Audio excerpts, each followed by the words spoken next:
Shalom saudara-saudara, hari ini kita berselancar dalam kebenaran dalam seri Kitab Matius yang sekarang sudah sampai di dalam Matius pasal 14 ayat 22 sampai dengan ayat 33. Saya berikan judul Iman Membutuhkan Keberanian.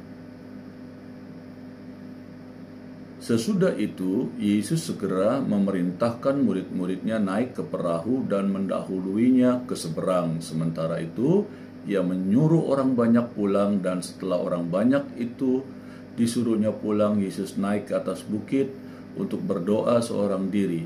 Ketika hari sudah malam, ia sendirian di situ.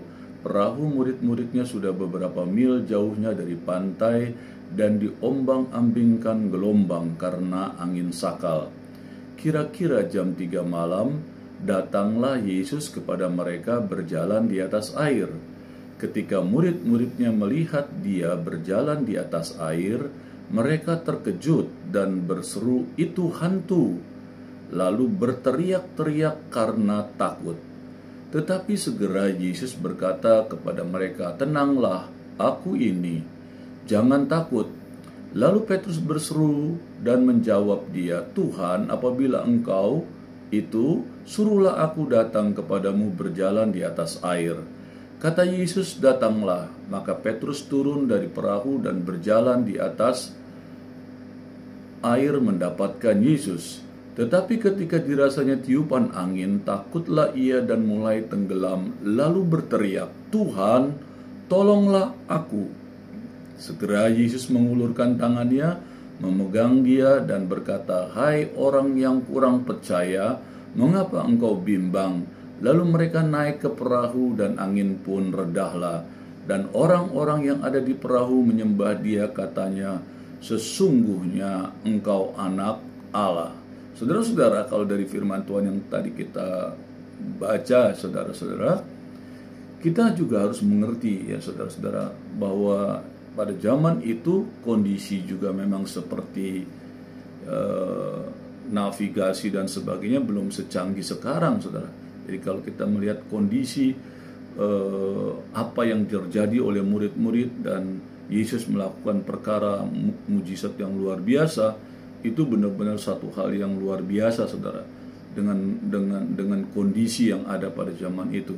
Karena memang kejanggalan-kejanggalan teknologi sekarang bisa, saudara, seperti merekayasa pola untuk kita bisa melakukan mujizat-mujizat. Tapi pada zaman itu teknologi belum seperti sekarang kecanggihannya, saudara. Jadi saya berani mengatakan bahwa kebenaran firman Tuhan ini sesuatu yang menunjukkan bahwa dia adalah Tuhan. Saudara-saudara, sekalipun pelayanan, pekerjaan, usaha, pendidikan, dan lain-lain merupakan sesuatu yang penting, tetapi itu tidak boleh kita lakukan sedemikian rupa sehingga kita tidak mempunyai waktu pribadi dengan Tuhan. Jadi kalau kita lihat ayat yang pertama, di mana Yesus, saudara, dikatakan memerintahkan murid-muridnya untuk mendahuluinya ke seberang, dan juga dia memerintahkan orang banyak untuk pulang, dan dia sendiri, saudara, naik ke atas bukit dan berdoa seorang diri.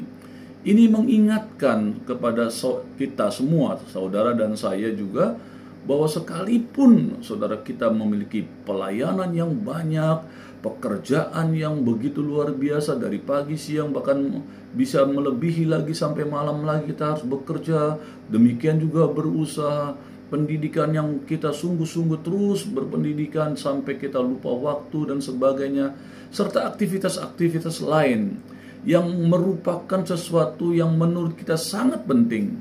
Tetapi dengan firman Tuhan ini diajarkan bahwa tapa kita tidak boleh melakukan hal-hal sedemikian itu sehingga kita tidak mempunyai waktu pribadi dengan Tuhan. Jadi saudara, ini yang diingatkan oleh firman Tuhan ini, bahwa Yesus di tengah kesibukannya yang begitu luar biasa, bahkan dikatakan kalau kita baca seterusnya, dalam perjalanannya pun dia menyeberang, dia tetap juga diuber oleh orang-orang banyak untuk memberikan pelayanan kepada orang-orang banyak sesuai dengan segala kebutuhan orang banyak yang ada itu.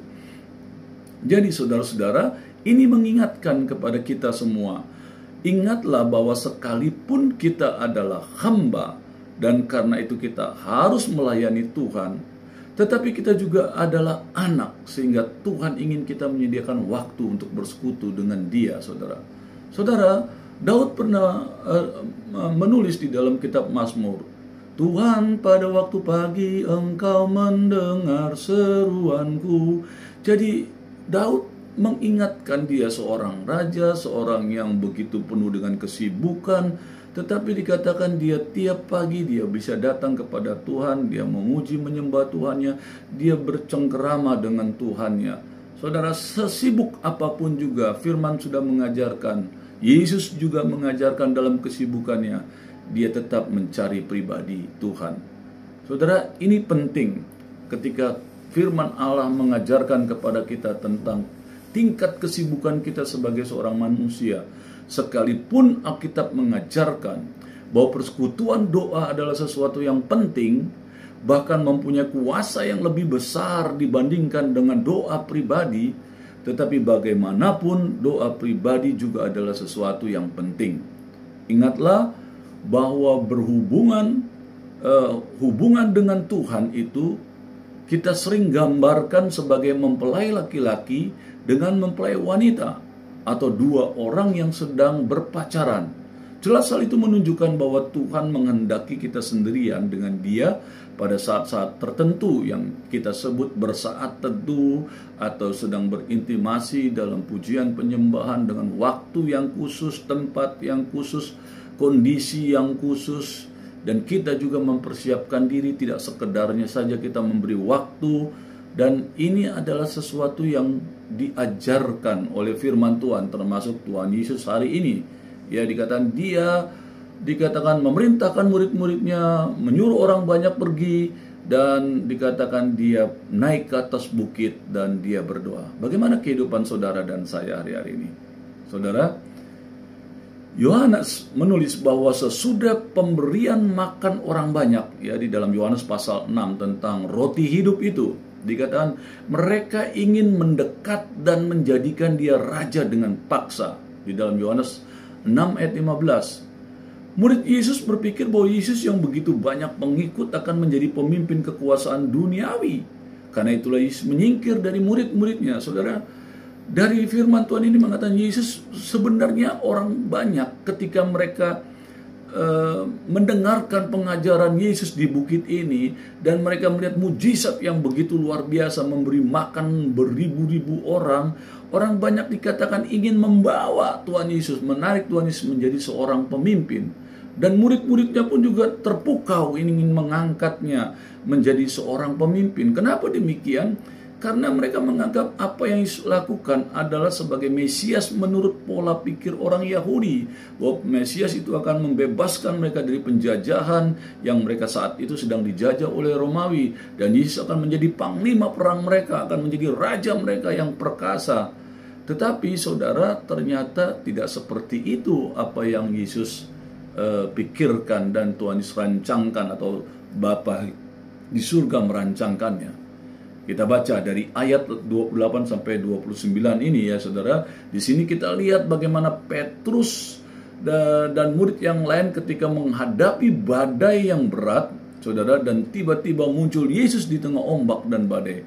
Sangat mengejutkan untuk murid-murid yang mengira Yesus hantu. Setelah Yesus berseru, maka murid-murid tahu itu Yesus. Tapi toh Petrus yang memang mempunyai karakter yang impulsif, ya, langsung berseru kepada Yesus dan minta supaya dia dapat mendekat kepada Yesus di tengah badai.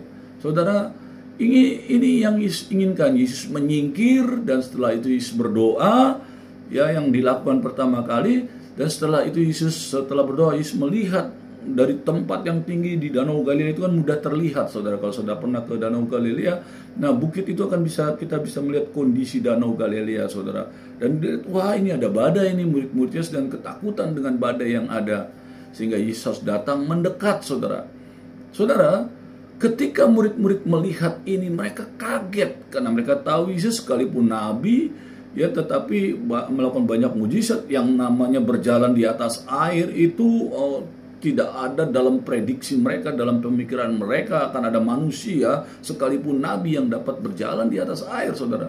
Sehingga mereka terkaget-kaget ketika mereka menghadapi badai yang luar biasa, saudara. Saudara, sering bukan kita juga mengalami badai dalam kehidupan ini? Badai ekonomi, badai keluarga, badai persoalan pribadi, pekerjaan, usaha, hubungan suami istri, pacaran, dan sebagainya. Itu kita anggap adalah sebuah badai ombak yang membuat kita tergoncang, ya. Bisa jadi juga karena soal makan dan minum kita berbeda iman, kita bisa lari dari iman oleh karena soal jabatan dan sebagainya. Itu membuat kita jadi bimbang akan kepercayaan kita kepada Tuhan. Dan saudara, badai ini sering membuat kita putus asa, saudara.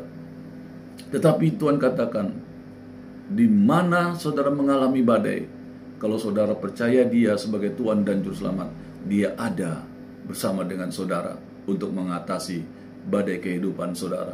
Ini dibuktikan dalam firman Tuhan ini. Yesus datang mendekati muridnya, dan murid-murid ketakutan sekali karena unprediksi, mempunyai seorang guru yang begitu luar biasa. Nah, sehingga mereka lihat, wah, kok ada manusia yang bisa berjalan di atas air, bukan hanya berjalan di atas air, di atas badai. Jadi air yang sedang bergejolak begitu rupa, guru mereka bisa berjalan dengan tenangnya, tidak terganggu oleh badai, bahkan bisa berjalan mendekati mereka, sehingga mereka kaget, wah, ini setan nih. Karena pola pikir kita selalu setan yang bisa melakukan hal-hal yang seperti itu. Jadi Tuhan tidak bisa melakukan hal seperti itu. Bahkan Tuhan yang menyatakan diri, ya, dalam kehidupan mereka pun hampir tidak mempercayai bahwa akan bisa melakukan hal yang seperti itu. Tapi Tuhan berani memberitahukan kepada murid-muridnya, menyatakan kepada murid-muridnya, ini aku, Tuhan. Saudara, apapun masalahmu hari-hari ini, berat sekalipun menurut engkau, Yesus mengajarkan, dekat kepadanya. Hanya dekat Allah saja kamu tenang. Nah, saudara, murid-murid ketakutan dan mereka melihat itu seperti hantu. Dan waktu Petrus melihat itu, Petrus logikanya tetap berjalan. Dia adalah seorang yang memiliki karakter impulsif yang meluap-luap dan selalu ingin mendapatkan jawaban yang cepat. Dan ternyata dia langsung berseru kepada Yesus dan katakan, kalau itu engkau guru, suruh aku mendekat kepadamu. Luar biasa. Petrus otaknya nggak jalan macam-macam. Pokoknya guru bisa berjalan, aku di atas air, aku juga harusnya bisa. Sebab dia adalah guruku gitu. Aku pun pasti bisa. Dan puji Tuhan, saudara. Ketika Yesus bilang silakan datang, Petrus melangkah. Sekalipun dia logikanya lebih kencang, tapi tetap hatinya dalam kepercayaan kepada gurunya itu luar biasa. Dia melompat dari perahunya dan dia berjalan di atas air. Tetapi oleh angin badai dan ombak yang begitu luar biasa, ternyata Petrus pun gentar, saudara. Kita juga sering mengalami demikian. Kita tahu ada Yesus dalam hidup kita. Ketika kita ada masalah, kita tahu tidak ada jalan keluar, sering kita juga mengalami kegentaran. Petrus mengajarkan kepada kita, kalau engkau ada badai, berseru kepadanya. Dan Petrus dikatakan berseru kepada Yesus. Luar biasa. Guru, langsung dia berteriak kepadanya, kepada gurunya, dan tolong aku. Dan akhirnya Yesus menolong dia. Jadi ketika Petrus meminta itu, Yesus mengizinkannya untuk datang kepadanya. Dan Petrus keluar seperti yang tadi saya jelaskan.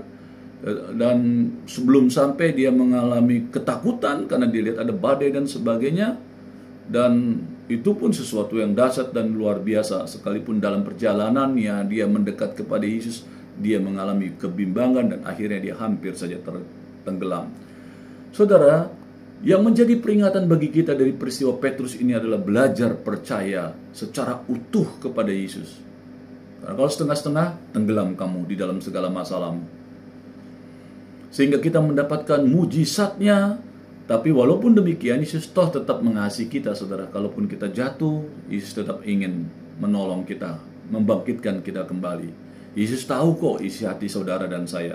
Sekalipun dalam kebimbangan, selama mata kita tertuju kepadanya, dan kita berseru kepadanya, Dia pasti menolong kita.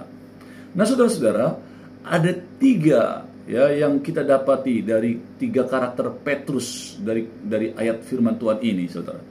Yang pertama dikatakan begini, Petrus memiliki karakter yang impulsif, yang melakukan tanpa berpikir dulu, ngomong aja, Tuhan tolong saya. Dia nggak tahu nih belum badai, laut dalam dan sebagainya, pokoknya jalan aja loh. Petrus dia ngomong jalan. Tapi begitu ngalamin kaget juga, saudara. Kita juga sering begitu, saudara ya. Ketika kita menghadapi apa-apa, kita seenaknya aja ngobrol, nggak berpikir dulu bahwa apa omongan kita bisa berdampak baik atau tidak terhadap kehidupan ini. Ya saudara, janji akan setia sampai mati dan tidak tergoyahkan. Pernah juga kan kita begitu. Ternyata dalam perjalanan kita sering juga menyakiti hati Tuhan dalam kepercayaan kita.